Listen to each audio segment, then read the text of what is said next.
Once upon a time, there were 3 little pigs. You look friendly. Nice to meet you. How are you? The time came for the little pigs to leave their home and make their way in the world. Goodbye, my little ones. Be happy, but beware of the big bad wolf. Who will wash my socks? Let's go! If you let me stay, I might even do the washing up. Oh, it'll be nice to get a bit of peace and quiet.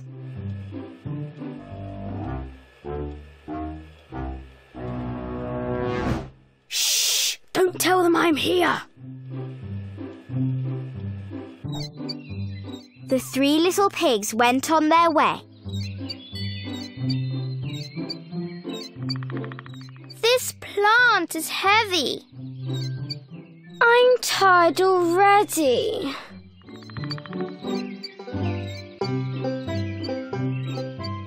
I wonder what's up there. The first little pig soon found a piece of land, and he quickly built himself a house made of straw. Oh, this is easy. Oh, I hope I don't have hay fever.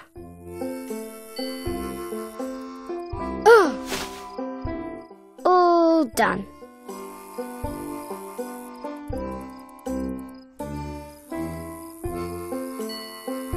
Looks fine to me. The second little pig found a piece of land, and she built herself a house made of sticks. Oof. That's a good start. Oof. La la la. I'll have this ready soon. Oof. That'll do. Maybe I'll have a party. The third little pig decided to build a house made of bricks. He worked hard, and his house took a long time to build. Oh, these bricks are really heavy.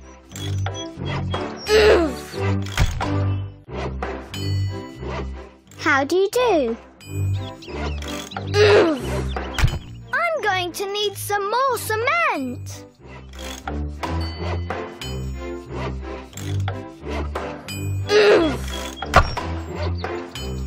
That was hard work, but it's a great house.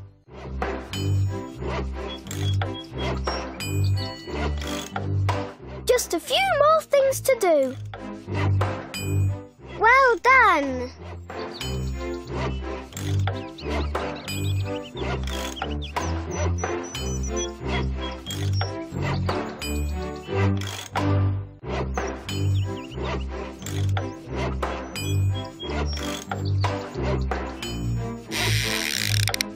I'm just hanging around.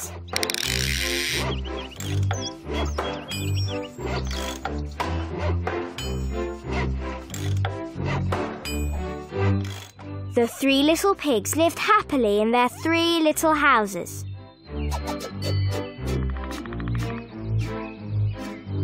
I need a little nap. I could dance all day.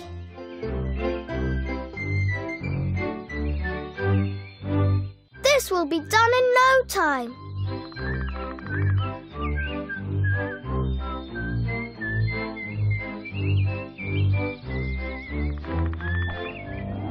Until a big bad wolf arrived in the neighborhood. I'm scared. I'm getting very hungry. A wolf in a van. Oh no. And where did those 3 little pigs go? The princess was looking out of the window, where snow as white as her skin was falling quietly outside. She loved winter and snow, for it reminded her of her mother, who had given her the name Snow White because of the girl's fair skin. Snow White was growing happily at the castle with her father, the king, and her stepmother, the beautiful queen.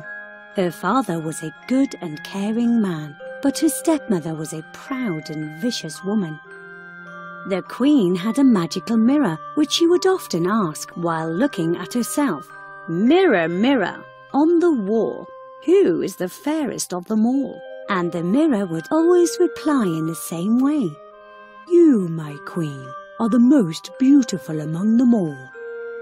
The mirror was not only magical, but it was also very honest, and it would always tell the truth. And the queen loved hearing that she was the most beautiful in the world. But Snow White grew, and her beauty blossomed. One day, when the queen asked her mirror who was the fairest of them all, she received an unexpected and very unwanted answer. "Snow White, my queen, is the most beautiful among them all." The news struck the queen, but after the initial shock, she decided to solve the problem. Her plan was as cruel as her heart. The vicious woman called her guard and ordered him to take the girl to the woods, kill her, and take the heart back to her as a proof. The guard took Snow White to the woods following the queen's orders. He was a brave warrior and an honest man, but he was not cruel. When they went far enough, the guard told her to run away.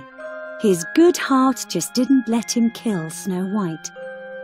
On his way to the castle, the guard killed a wild pig and took its heart to show to the queen.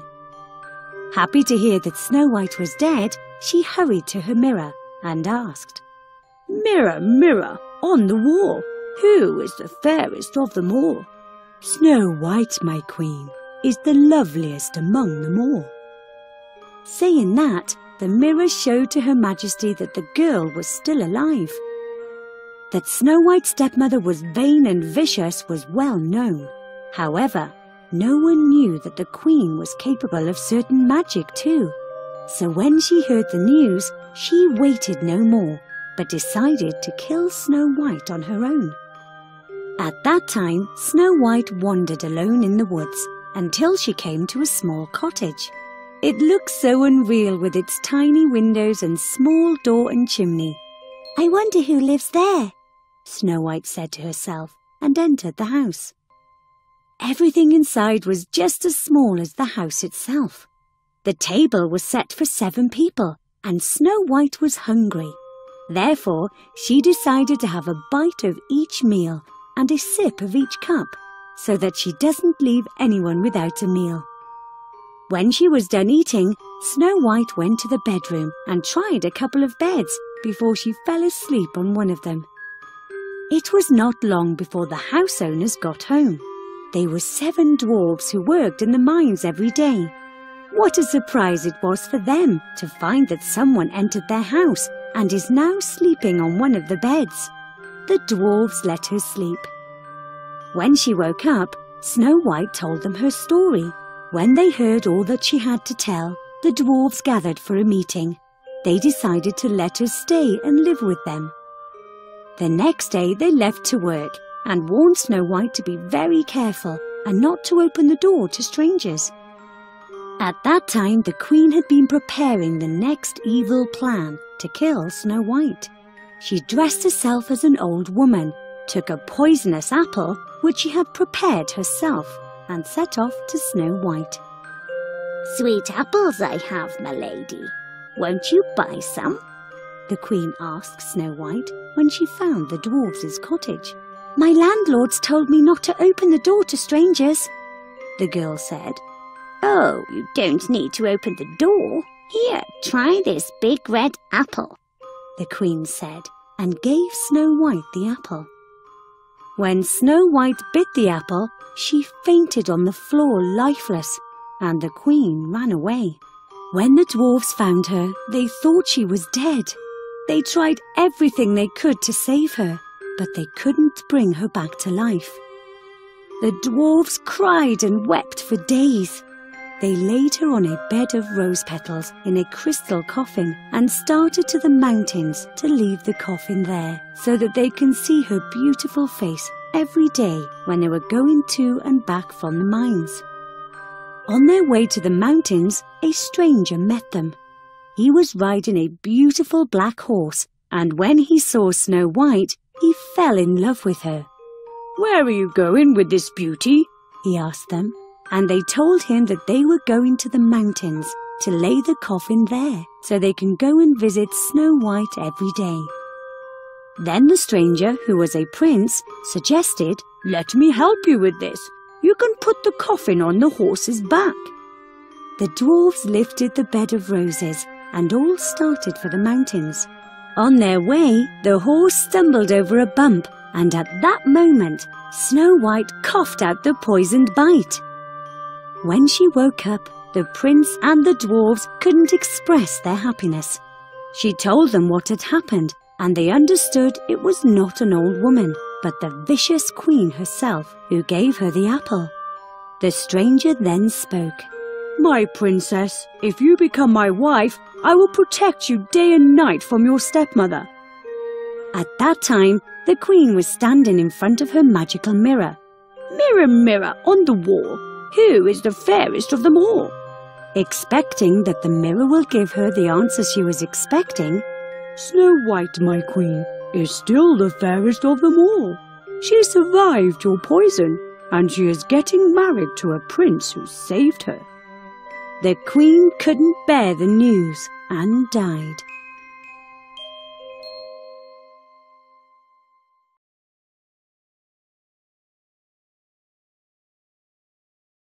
Once upon a time, there lived a king.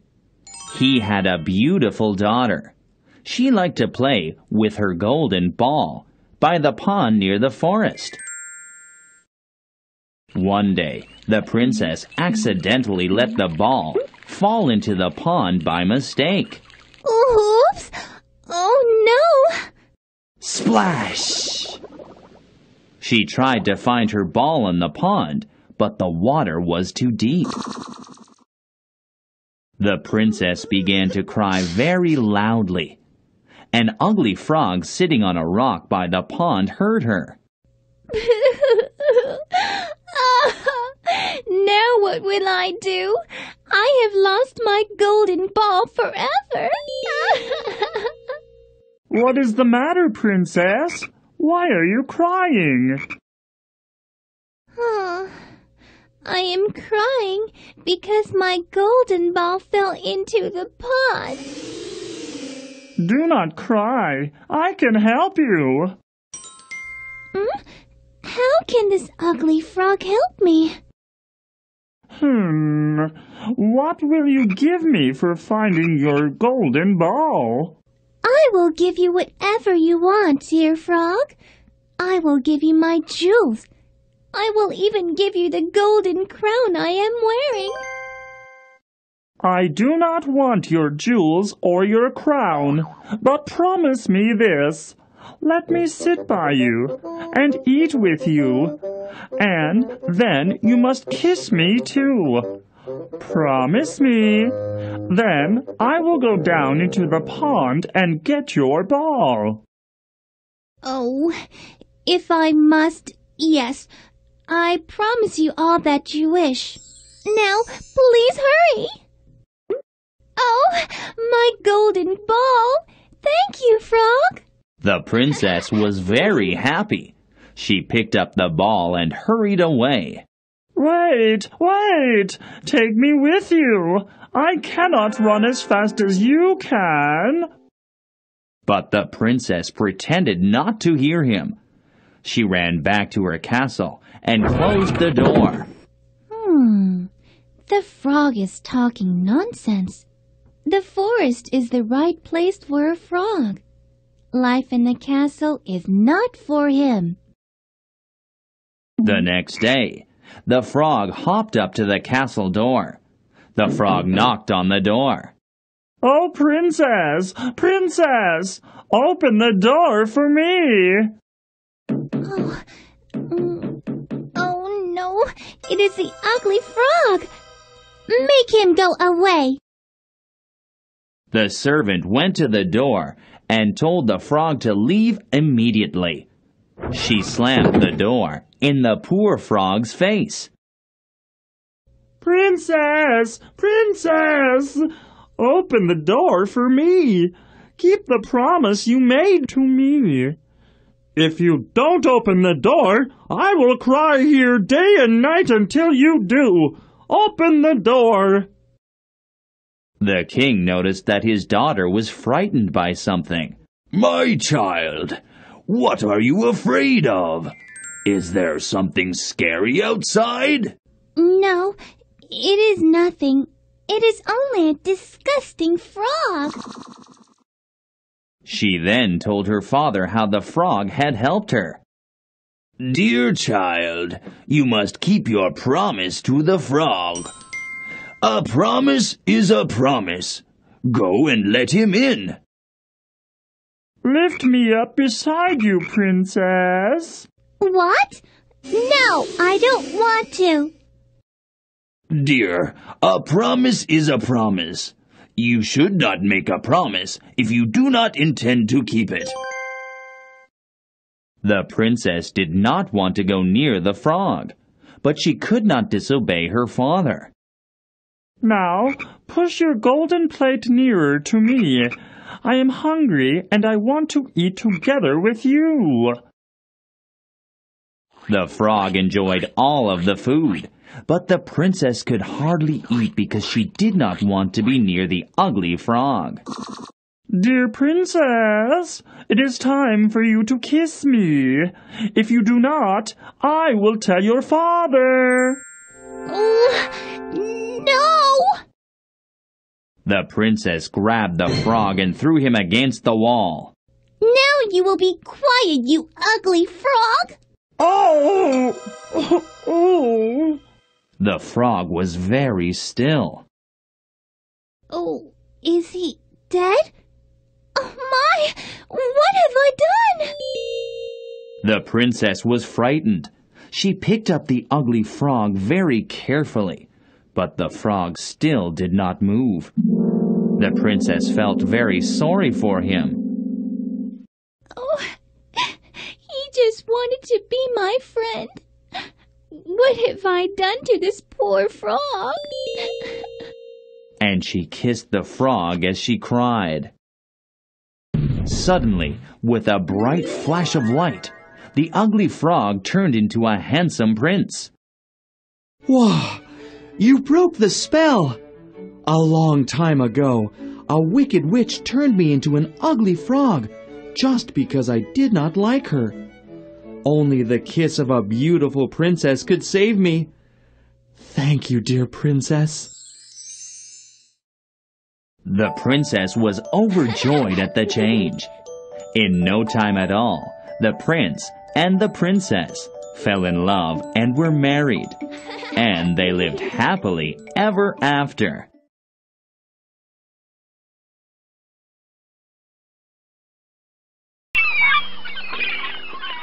We must not think that beneath the surface of the oceans there is nothing going on.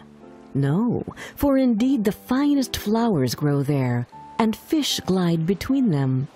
Standing in the deepest spot of all is the Sea King's castle. Its roof is covered with shells which open and close as water flows over them. In each shell there lies a glittering pearl which is fit for a queen. The Sea King looked after his children alone, and his mother kept house for him.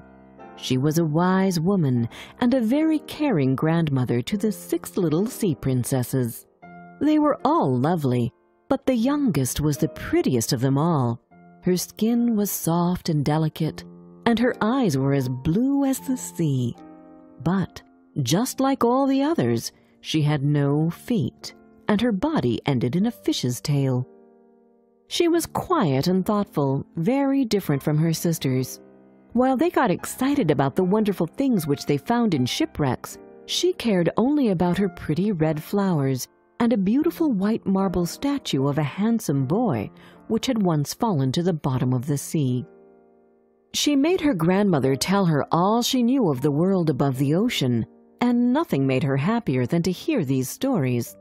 "When you turn 15, said her grandmother, you will be allowed to swim up out of the sea, sit on the rocks in the moonlight and watch the ships sailing by, and then you will see all I am telling you about. You're all a year apart in age, so you will have to wait 5 years for your turn to come." Sadly, she was the one who longed the most for her turn to come, and yet she had the longest to wait. Time passed, and the eldest turned 15. She promised to tell her sisters what she saw on her first visit, and what she thought the most beautiful. When she came back, she said she had seen hundreds of beautiful things, but the most beautiful was to lie in the moonlight, in the quiet sea near the coast, and to gaze on a large town nearby, to listen to the sounds of music and the voices of human beings. A year later, the second sister was allowed to rise to the surface of the water and to swim about where she wished. She rose just at sunset, and this, she said, was the most beautiful sight of all. The whole sky looked like gold with violet and rose-colored clouds spread on it, and it all reflected in the water. The third sister was the bravest of them all, and when the time came, she swam up a broad river. On the banks, she saw green hills covered with beautiful vines, and forests with palaces and castles sitting in them. Little human children were playing in the water, and she wanted to play with them, but they got scared and ran away. She said she would never forget the beautiful forest, the vines, and the children who could swim in the water, even though they didn't have fishtails. The fourth sister was more fearful. She didn't approach the shore, but stayed in the sea. The sky above looked like it was made of glass, she said, and this was the most beautiful thing. The fifth sister's birthday was in the winter, so when her turn came, she saw what the others had not seen. The sea looked green, and large ice blocks were floating about like pearls. She didn't know that they were called icebergs. Each had a unique shape, she said, and glittered like diamonds. She didn't know why people were afraid of them and steered away while she floated calmly on one of them. At last the youngest princess reached her 15th year, and she rose to the surface of the water. The sun had just set as she raised her head above the waves. The sea was calm, and the air was mild and fresh, but there were clouds glowing with purple and gold. Through the glimmering twilight, the evening star shimmered in all its beauty. A large ship was anchored nearby. The little mermaid swam towards the cabin windows, and as the waves lifted her up, she glanced through the windows and could see a number of well-dressed people inside. The most beautiful of all was a young prince, with big dark eyes. It was his birthday, and that was the reason for the joyful celebration. When the prince appeared on deck, the sailors lit 100 rockets into the air, making the night as bright as day. They scared the little mermaid so much that she dived underwater, but soon she resurfaced, and then it seemed as if all the stars in the sky were falling around her. She had never seen fireworks before. It was late, but the ship sailed on, and the little mermaid swam along because she couldn't take her eyes off the prince. But soon the waves became as high as mountains, and the ship groaned and creaked. To the little mermaid this seemed good fun, but to the sailors it was no fun at all. Soon the waves broke over the ship, and water burst onto the deck. The little mermaid now understood that this was a dangerous situation, and remembered that human beings are not as good swimmers as merpeople. It was pitch black, and she couldn't see anything, but then lightning struck, and she was able to scan the deck. She couldn't see the prince anywhere, so she swam to find him, forgetting that the beams and the planks could hurt her too. She dived a few times before she found him. Her eyes were closed, and his breathing was very weak. If it wasn't for the little mermaid, the prince would have died. She held his head above the water and let the waves drift them to the shore. in the morning the storm died down, and when the little mermaid opened her eyes, she saw that she was lying on fine white sand, and the prince was right next to her shoulder. She lifted his head higher than his body and kissed him on the forehead. His breathing was steady, and she longed for him to open his eyes and fall in love with her instantly. When the bells began to ring in the great white building nearby, a number of girls came out into the garden. The little mermaid hid herself behind tall rocks in the water and waited to see whether they would find the prince. After a little while, one of the girls noticed him. At first, she seemed afraid, but then she called the rest for help.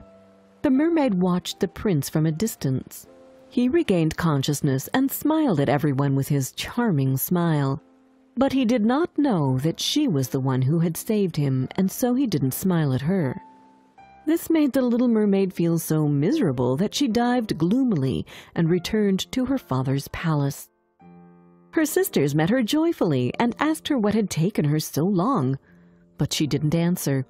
She had always been quiet, and now she was even more so. She would often swim up to the place where she had left the prince, but she never once saw him. Her only comfort was the beautiful statue, which looked like him. At last, she couldn't keep the secret any longer, and she told one of her sisters all about it. When you tell someone a secret, it doesn't stay secret for very long, and soon all the other sisters knew.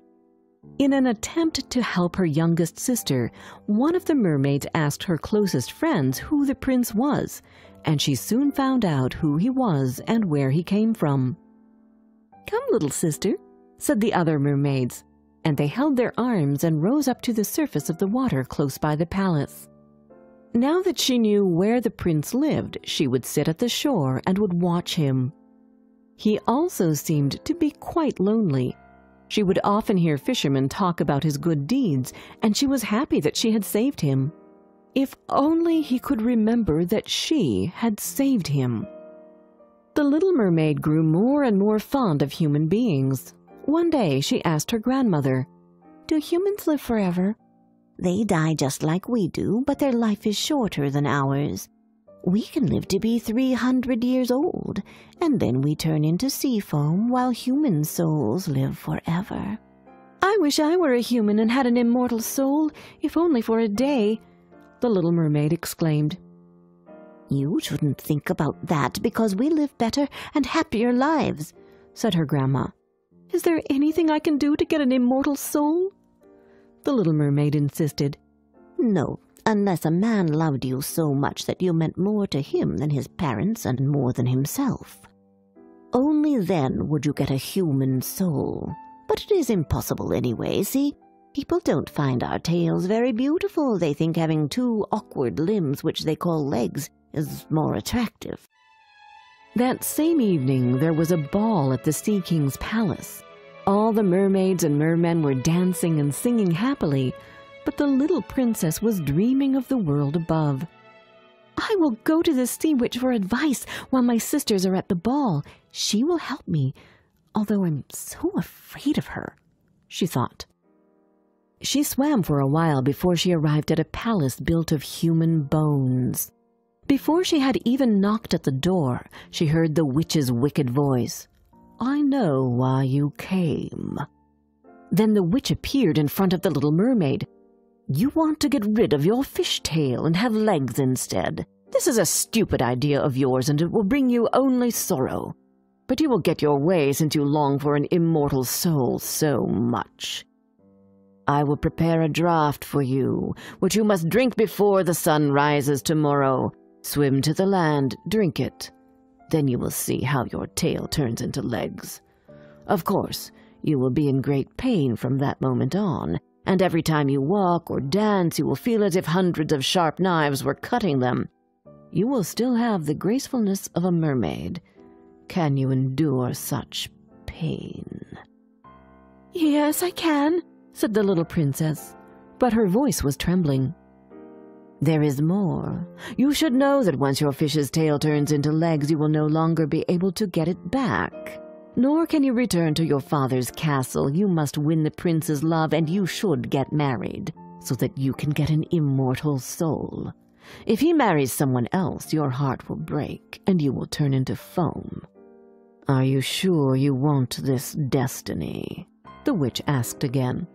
Yes, I do, answered the little mermaid, pale as the grave. That's not all. You must pay me for this, and the price is high. I want your voice. As it is the sweetest voice in the Sea Kingdom, the prince will not hear your beautiful songs because I will have to cut your tongue. The evil woman continued. But what is left for me? Said the little mermaid. You have your beautiful body, graceful walk, lovely hair and face.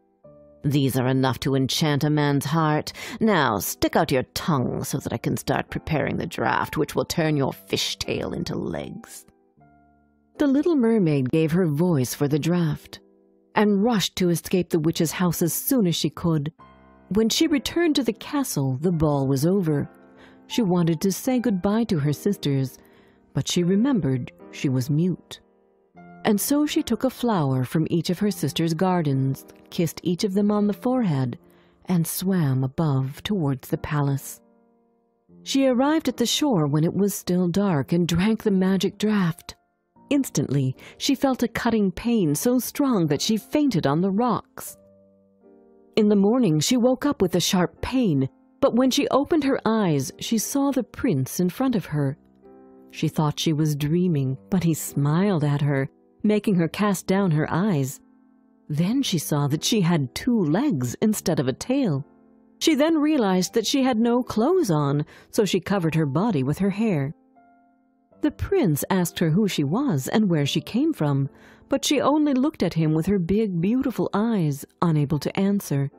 He then offered her his hand and helped her stand up.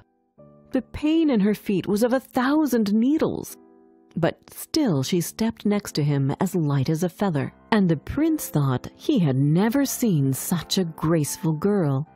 He brought her to the palace where servants dressed her in a beautiful golden robe.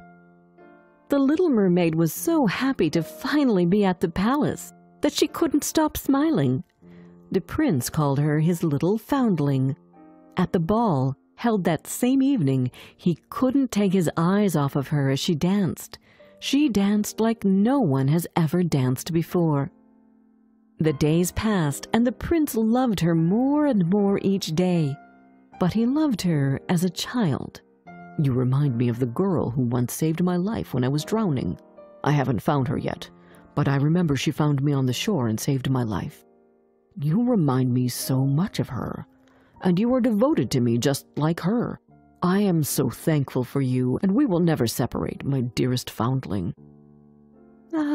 He doesn't remember it was me who saved him, and he thinks it was the pretty girl who found him on the ground who saved him, thought the little mermaid and sighed. But because I am by his side and he sees me every day, he will remember it was me who saved his life, and he will marry me, and my soul will become immortal. Very soon it was announced that the prince was to marry, and that the daughter of a neighboring king would be his wife.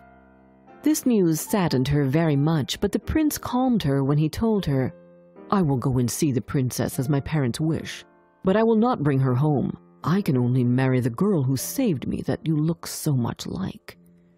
If I were forced to choose a bride, I would rather choose you, my speechless foundling.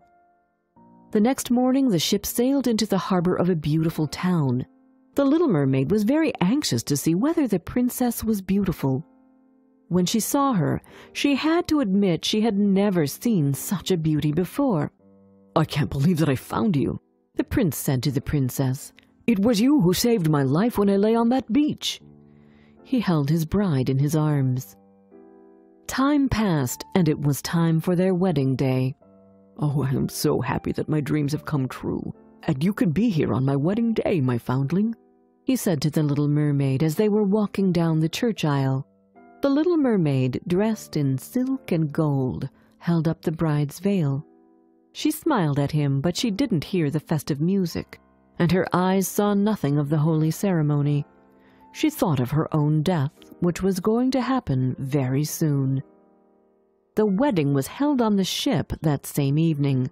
The little mermaid was gazing towards the east, towards her father's castle, when suddenly she saw her sisters rising out of the ocean. They were as pale as herself, but their long, beautiful hair had been cut off. "We have given our hair to the witch so that you may live. She has given us this knife. You must put it into the heart of the prince, and when his blood falls upon your feet, they will grow together again and form into a fish's tail. You will be a mermaid again. But you should do it before the sun rises. If you do it a minute later, you will turn into foam." And then they sighed deeply and sank beneath the waves. The little mermaid took the knife and entered the bridal tent. She bent down over the prince and kissed his forehead. Then she looked at the sky, which grew brighter and brighter. She then heard the prince whisper the name of his bride, and the knife trembled in her hand. She threw it far away from her into the waves, and the water turned red where it fell. She took one last glance at the prince, and then she threw herself into the sea, thinking her body was dissolving into foam. But she could feel the warm rays of the sun, and did not feel as if she were dying. She saw hundreds of transparent, beautiful beings floating around her. "Who are you, and where am I?" she asked, and they answered with their melodious voices. "Among the daughters of the air," answered one of them. "We do not possess an immortal soul, but by our good deeds we can win one. Because you suffered enough on the ground, you will now live with us for 300 years. After that, you will win your soul." "And we may get it even sooner," added another, "because we can enter the houses of men where there are children, and every day we find a good child, our time is shortened. The child does not know that when we fly through the room, we smile at his good behavior, and it takes out 1 year of our 300 years. But when we see a naughty child, we shed tears of sorrow, and for every tear a day is added to our time of trial."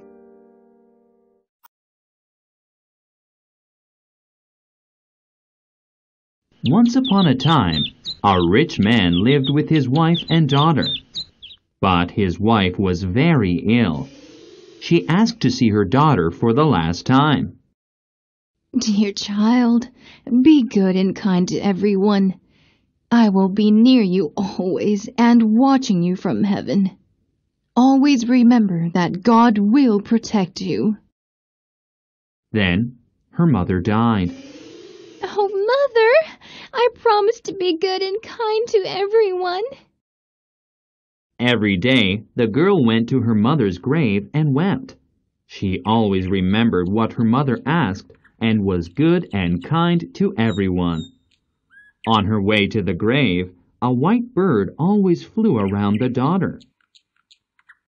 After many months, her father remarried. Her new stepmother brought her own 2 daughters to live with them. The stepmother and her daughters were very pretty, but unkind, and they had evil hearts. "Who do you think you are? You should not be here. Go out to the kitchen." "Yes, that's right. There are many chores to be done there. And stay there, too."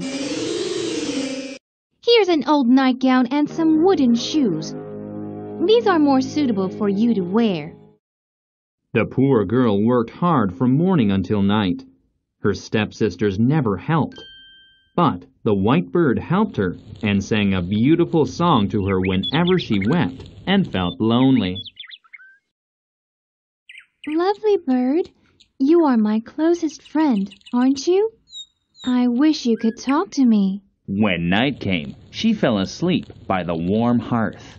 Her clothes became dusty and dirty from the cinders of the fire. In the morning, the stepsisters laughed at her. "Look how dirty she is." "Let's give her a new name. How about calling her Cinderella? She has cinders from the fireplace all over her." "Oh, yes, what a good name, Cinderella." Poor Cinderella.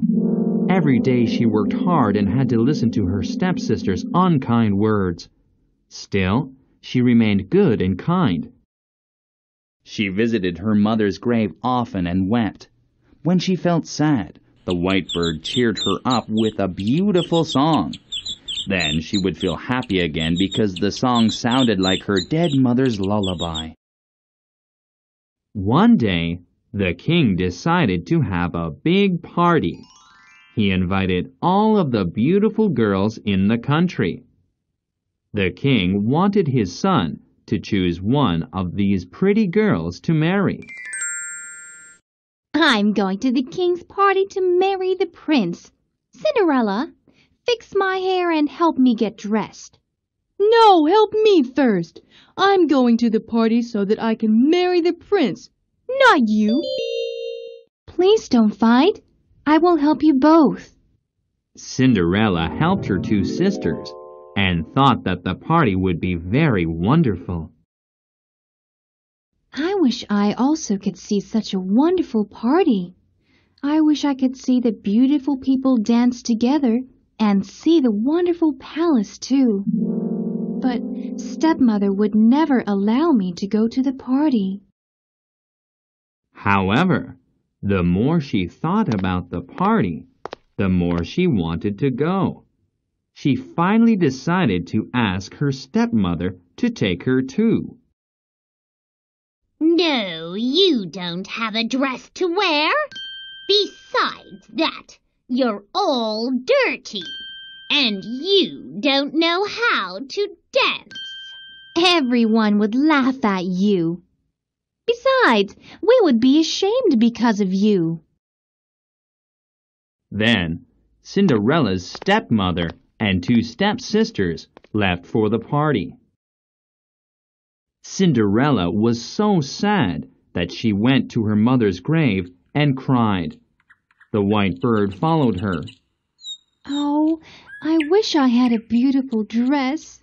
Then I could go to the party. As soon as the white bird heard her wish, it quickly flew away.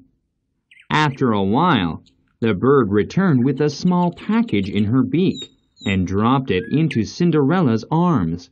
Cinderella was surprised, but opened it quickly.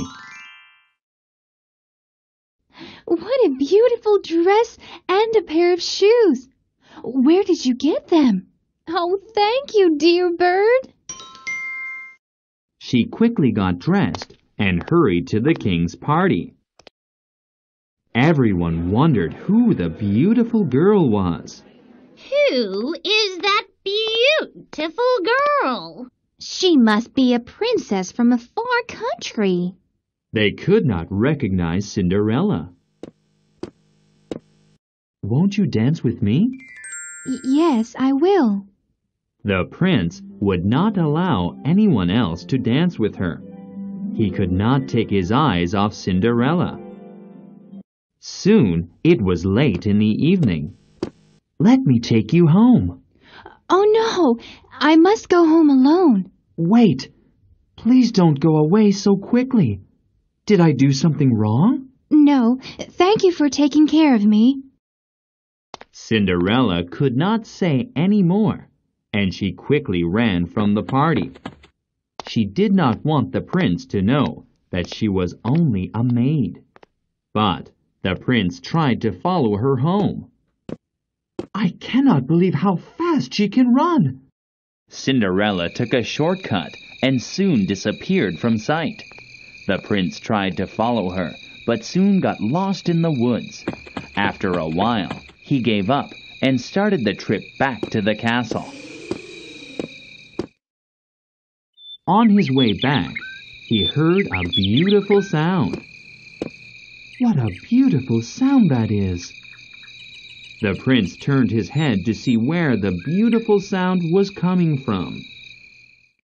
He found the white bird sitting on a tree branch. The moonlight was so bright that he could see something glittering beneath the tree. It must be one of the princess's shoes. In her hurry, she must have lost it here. Perhaps this bird knows where she lives. The prince picked up the shoe and followed the bird as it guided him to Cinderella's house. Her father came out of the house when he saw the prince. You there! Do you have a daughter here? My lord, I have 3 daughters, but 2 went to the party with my wife. Just then, the stepmother and 2 stepsisters came back from the party. The stepmother thought that the prince had come to pick one of her daughters to marry. Oh, Prince, I am so glad to see you here. Here are my 2 beautiful daughters. Choose the one you wish to marry. I need to find the owner of this shoe. This belongs to the princess who is at the party. She will be my bride. My lord, that is my shoe. Oh, I lost it just a minute ago. I put another pair of shoes on just now.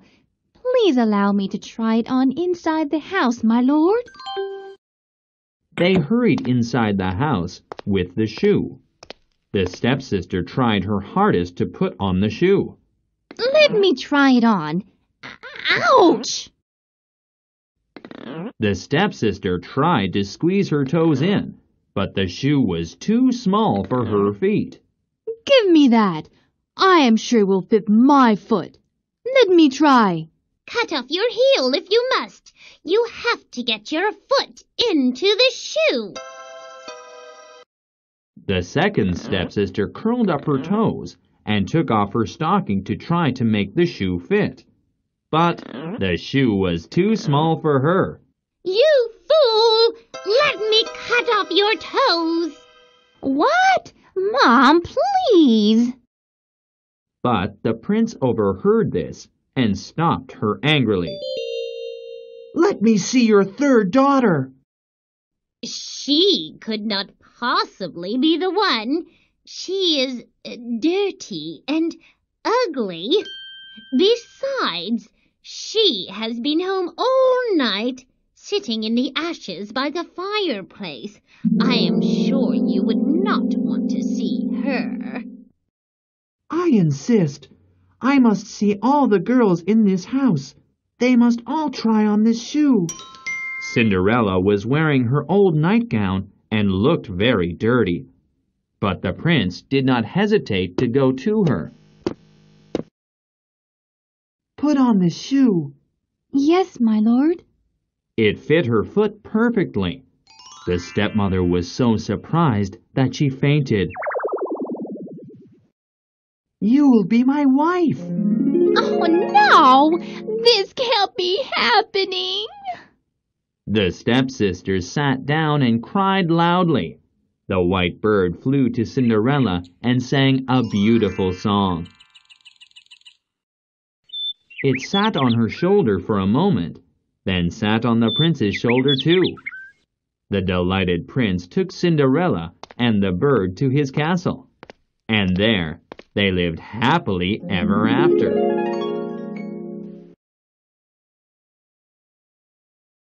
Sleeping Beauty. A long time ago, there lived a king and a queen. They had everything they wanted, but a child. Every day, the king and queen wished for a child. Then, at last, the queen had a beautiful baby girl. "Oh, how wonderful! God has given us a beautiful baby girl. Let's invite the people in the kingdom to a celebration." Oh, yes, but we can't invite the evil fairy. She might hurt our child. Soon, the royal celebration began. It was the biggest feast the king's guests had ever seen. The court wizards took turns blessing the baby. "I bless you with the gift of virtue. This girl will be virtuous in every way." I bless you with the gift of beauty. This girl will be more beautiful than all her peers. The last wizard prepared to bless the baby. But suddenly, the uninvited evil fairy burst in. She was very angry because she had not received an invitation to the celebration. Wait, let me bless your baby too.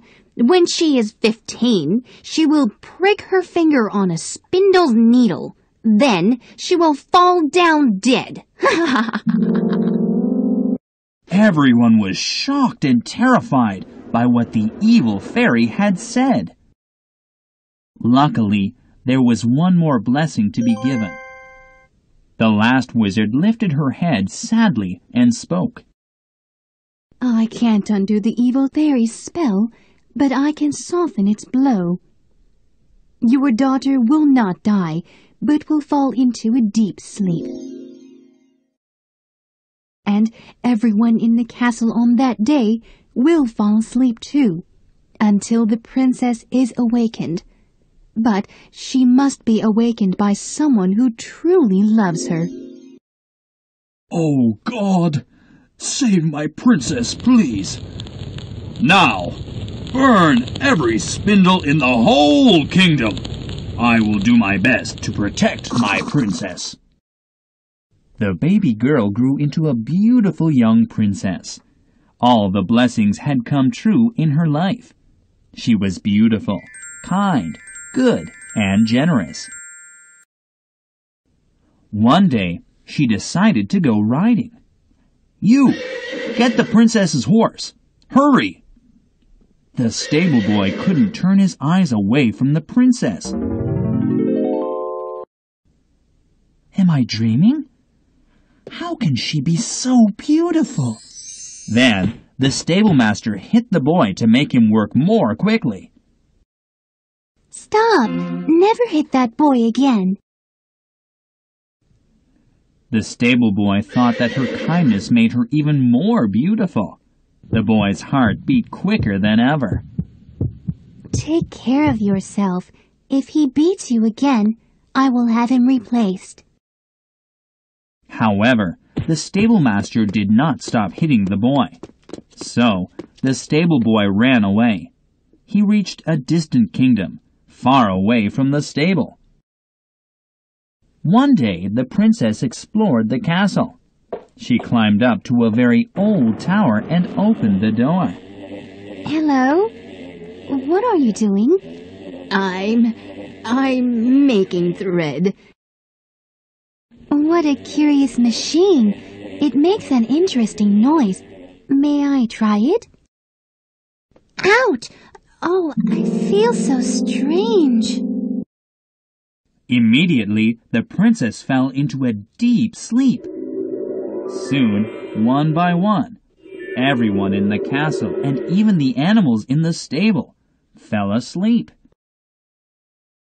The evil fairy cast a second spell so that the ivy growing on the castle would grow thicker and surround the castle. The ivy grew so thick that it covered every part of the castle. Then, no one could get into the castle. Years later, however, news of the sleeping princess reached the distant kingdom where the stable boy now lived. The news also said that many brave knights had died while trying to rescue the princess. The stable boy had never forgotten her beauty and kindness. "Oh no! My princess! My love! I must rescue her!" So the stable boy traveled to the ivy-covered castle. When he reached the castle, he saw that thick ivy covered the castle. He cut his way through the thick branches. It was very hard work. What's this? Ah, that stable boy. Grow my ivy and choke him. Grow, grow, grow. Oh no! The ivy is moving! Oh, I can't breathe! God, help me! Give me strength! This ivy is what killed so many brave soldiers. However, he did not give up. He cut himself free from the ivy. Then, he tightly held onto a growing tendril.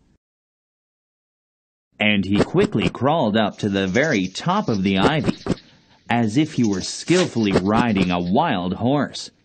The ivy kept growing until it reached the old tower where the princess slept. Then, through the window of the tower, he saw the princess lying down on the bed. There she is! She is right below me! It was a frightening jump from such a height, but he jumped and fell through the window of the tower. The boy could hardly move after the fall.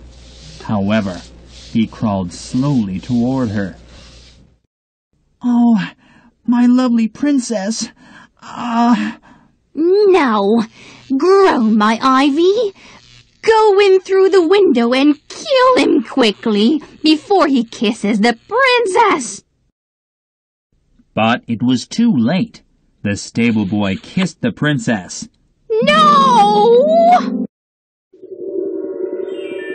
The princess awoke from her sleep. Soon, everyone in the entire palace woke up too. Oh, what happened to you? Hello, are you okay? Oh, my princess! Thank God you are alive! This young man must have saved her. Look, he is alive! Guard, send for the physician immediately! The princess was deeply touched by the boy's courage and his love for her. She took care of the stable boy both day and night. He got better and better. Soon, the king gave the stable boy a royal title and some land. The stable boy and the princess were then married. They lived happily ever after.